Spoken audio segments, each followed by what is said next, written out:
방금 읽은 이 말씀을 중심으로요, 전쟁은 하나님께 속한 것이에요 라고 하는 제목으로 여러분과 말씀을 나누도록 할게요. 오늘은 지도를 보면서 시작할게요.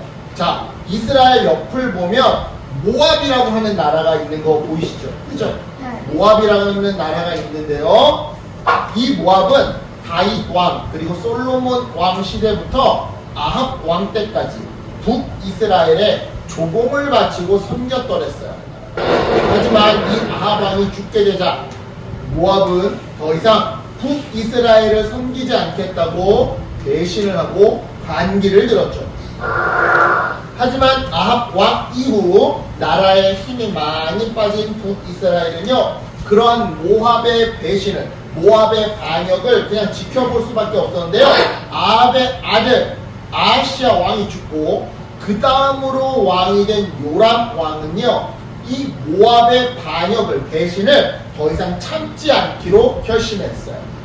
그래서 우리가 힘이 부족하면 다른 나라의 힘을 빌려서라도 저 모압을 혼내주겠다라는 그 계획 아래 남유다의 왕 여호사밧과 에돔의 왕의 도움을 요청했죠. 이렇게 해서 세 개의 나라, 그러니까 북이스라엘과 남유다 그리고 에돔이 모압과 전쟁을 하기 위해 출발했는데요. 그런데 이 과정에서 요람 왕은 가장 중요한 것 하나를 그만 빠뜨리고 말았어요. 그게 뭐였냐? 바로 하나님의 뜻을 묻는 일이요. 자, 보세요. 당시에 이스라엘은요, 전쟁하러 길을 나서기 전에 가장 먼저 선지자에게 찾아가 이 전쟁을 진행해도 될지 아니면 말아야 할지 이와 같이 하나님의 뜻을 구해야만 했는데요, 요람 왕은 바로 이 일을 마치 분신물 전철에서 잃어버리는 것처럼 빠뜨렸던 거예요. 그 결과 전쟁을 위해 출발한 지 7일 만에 가지고 있던 식수, 마시는 물이 다 떨어져서 그만 꼼짝없이 모압 군대에게 전멸당할 위기에 처하게 되었죠. 자, 이와 같은 위기 상황에 놓이자 연합군의 왕들은 엘리사를 찾아갔는데요, 엘리사는 그들에게 이렇게 말했어요. 내가 당신들과 무슨 상관이 있겠습니까? 당신 아버지의 선지자들이나 어머니의 선지자들에게나 한번 가보시오. 자, 여러분, 방금 이 말에서 당신 아버지와 당신 어머니는요, 북이스라엘의 요람 왕, 이 요람 왕의 부모님이 아합 왕과 이세벨을 의미하는 표현이에요. 그러니까 아버지와 어머니의 선지자들에게 가보라는 말은 아합 왕과 이세벨이 섬겼던 바알과 아세라 우상의 선지자들에게 가서 도움을 요청하라는 그런 말이었던 거죠. 왜요? 애시당초 요람 왕은 비록 그의 부모님인 아합과 이세벨처럼 바알신과 아세라신을 우상 숭배했던 것은 아니지만 북이스라엘의 역대 왕들이 그러했던 것처럼 황금 송아지 우상 숭배는 계속 해왔었고, 실제로 이번 전쟁 역시 하나님께 허락을 구하지도 않고 지 멋대로, 지 분노에, 지 혈기에 시작한 전쟁이었거든요. 그러다가 갑자기 상황이 어려워지게 되자, 어려운 상황을 맞이하게 되니 하나님을 진짜 믿어서가 아니라 나는 엘리사가 신통방통하다고 해서 찾아와 도와달라고 하는 것이니, 엘리사는 이제 와서 아쉬우니까 괜히 하나님 믿는 척 하지 말고 너 하던 대로 우상 선지자들에게나 찾아가라고 말을 했던 것이고, 그런 의미였던 거죠. 이에 요람 왕은요, 이보시오, 하나님이 지금 우리 세 나라의 왕들을 모압 사람들에게 넘겨주려고 하고 있어. 그러니 당신이 하나님께 제발 우리를 좀 도와달라고 대신 기도 좀 해주시오. 당신 그렇게 능력이 출중하다면서 우리를 위해 기도 좀 해주시오. 라고 했는데요, 요람의 이 말에 엘리사는 이렇게 대답했어요. 당신만 놓고 본다면 너는 이 전쟁에 아무런 관심도 두지 않았을 것이오. 허나 남유다의 왕 여호사밧이 함께하기에 그 사람을 봐서 하나님께 당신들을 도와달라고 기도하겠어. 그래요, 여러분. 엘리사는요, 요람 왕이 이뻐서가 아니라 남유다의 왕 여호사밧 왕이 이뻐서 그들을 도와주겠다라고 말했던 건데요. 그렇다면 여기서 질문. 엘리사가 이토록 요람 왕과 북이스라엘의 요람 왕과 에돔의 왕을 싫어하는 이유가 무엇이었을까요? 그건 바로 하나님이 아닌 우상을 그들이 섬기고 있었기 때문이에요. 그래서 엘리사는 우상을 섬기는 요람 왕과 에돔 왕 때문이 아니라 하나님을 잘 섬기는 여호사밧 왕을 봐서 그들을 도와주겠다고 말했던 거죠. 여하튼 이처럼 도움을 약속한 엘리사는요, 검은고 연주자를 데리고 오라고 명령했고요. 검은고 연주자가 연주를 시작하자 하나님의 말씀을 선포하기 시작했는데요. 여호와께서 골짜기에 도랑을 여러 개 파라고 말씀하셨소. 그리고는 비가 내리지 않았음에도 불구하고 그 도랑에 물이 가득 차는 기적을 보게 될 것이라고 말씀하셨소. 그리하여 여러분이 기르는 가축과 짐승이 모두 물을 마시게 될 것이라고 말씀하셨소.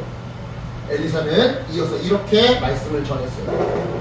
여호와께서 보시기에 지금 이 도랑에 물이 차는 일은 작은 일에 불과하오.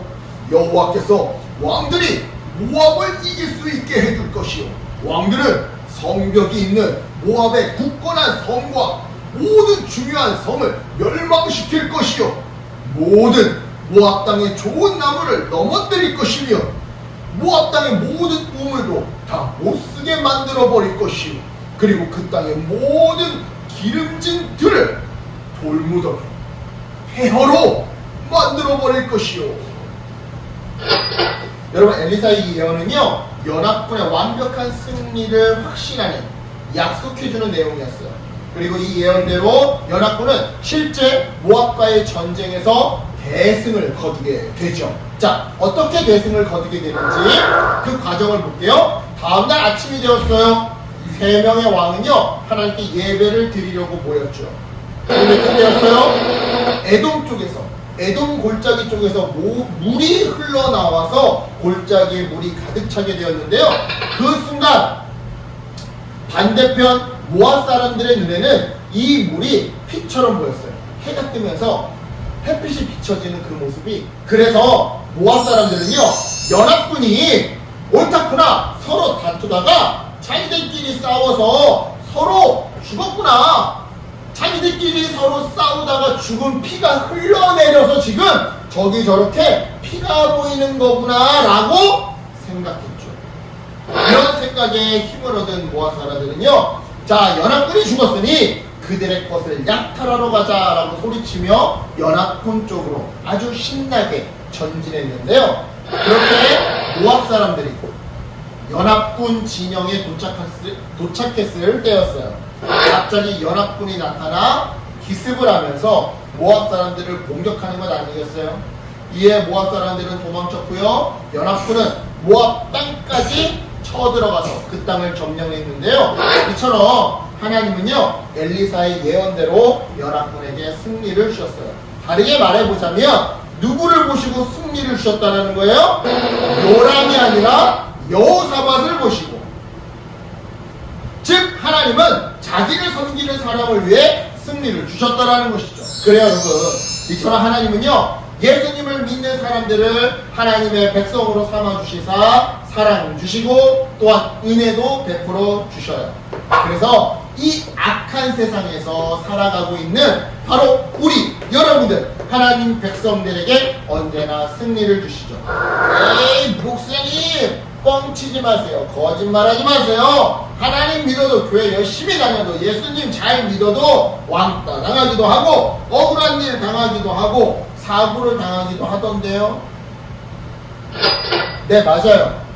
여러분, 하나님을 믿어도, 하나님을 잘 섬겨도, 교회 열심히 다녀도 우리는 때때로 세상에서 승리하기는커녕 실패하고 넘어지곤 해요. 아니, 실제로는 승리할 때보다 실패할 때가 더 많아요. 하지만 여러분, 이 부분에 있어서 우리가 명심해야 할 것은요, 우리의 싸움은 몸으로 싸우는 싸움이 아니라, 주먹질을 휘두르는 싸움이 아니라, 총 쏘는 싸움이 아니라 인생의 가치관과 삶의 방식으로 싸우는 싸움이라는 점이에요. 바로 에베소서 6장 12절 12절 말씀인데요. 잘 안 보이지만 목사님과 함께 읽어볼게요. 시작. 우리의 씨름은 혈과 육에 대한 것이 아니요 정사와 권세와 이 어두움의 세상 주관자들과 하늘에 있는 악의 영들에게 대하노라. 그래요 여러분, 우리가 예수님을 믿어도, 그래서 하나님이 우리를 하나님의 백성으로 삼아주셔도 우리의 육신은 승리하기는커녕 실패할 수 있어요. 왕따 당할 수 있어요. 사건 사고 당할 수 있어요. 억울한 누명 쓸 수 있어요. 하지만 우리의 이 정신은, 우리의 마음가짐은, 우리의 삶의 태도는, 우리의 가치관은 결코 실패하지 않아요. 언제나 승리해요. 왜요? 실제로 그렇게 육신은 비록 패배했어도 삶의 가치관과 방식에서는 절대 지지 않은, 오히려 승리하신 분이 바로 우리 안에 계시거든요. 그게 누구예요? 바로 예수 그리스도. 자, 이와 관련해서 우리 성경 구절들을 읽어볼게요. 먼저 요한복음 16장 33절 함께 읽을게요. 시작. 이것을 너희에게 이르는 것은 너희로 내 안에서 평안을 누리게 하려 함이라. 세상에서는 너희가 환난을 당하나 담대하라, 내가 세상을 이기었노라. 아멘. 자, 우리 요한일서 4장 4절을 한번 읽어볼게요. 시작. 자녀들아, 너희는 하나님께 속하였고 또 그들을 이기었나니 이는 너희 안에 계신 이가 세상에 있는 자보다 크심이라. 아멘. 그래요, 예수님은요 비록 십자가에 달려 죽으심으로 육체적으로 보자면 세상과 싸워 패배한 거겠지만, 싸워서 진 것처럼 보이겠지만, 예수님의 가르침과 삶의 방식은요 세상과 싸워 이겼어요. 그래서 여러분, 기독교가 로마의 국가 종교가 되었고 중세 유럽을 지배했으며 오늘날에도 세상에서 가장 많은 사람들이 믿는 종교가 될 수 있었던 거죠. 그런데 놀라운 점은 뭐예요 여러분? 이처럼 세상과 싸워 이기신 예수님이 우리 안에, 바로 하나님의 백성들 안에 살고 계신데요. 그러니 예수님을 닮아가는 우리의 가치관과 삶의 방식 또한 언제나 승리할 수밖에 없는 것이죠. 그러니까 여러분, 오늘 말씀을 마치면서 이것 세 개만큼은 반드시 기억했으면 좋겠어요. 오늘 설교 마치면서 이것 세 개만큼은 꼭 기억하자. 1. 전쟁은 하나님께 속한 것이다. 2. 그 하나님이 하나님의 백성에게 반드시 승리를 주신다.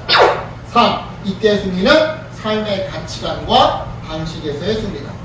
여러분, 이 세 가지를 기억하시면서 이번 한 주 어떤 어려움과 유혹 속에서도 예수님처럼 살아가는 우리가 되었으면 좋겠어요. 힘들고 어려워도 예수님처럼 이웃을 위해 희생하고 양보하는 삶을 살았으면 좋겠어요. 그래서 자기를 위해서라면 희생도 하지 말고 양보도 하지 말라고 가르치는 이 세상 가치관에 맞서 싸워서 승리하는 저와 여러분 되기를 예수님의 이름으로 축복합니다. 아멘. 기도할게요. 하나님 감사합니다.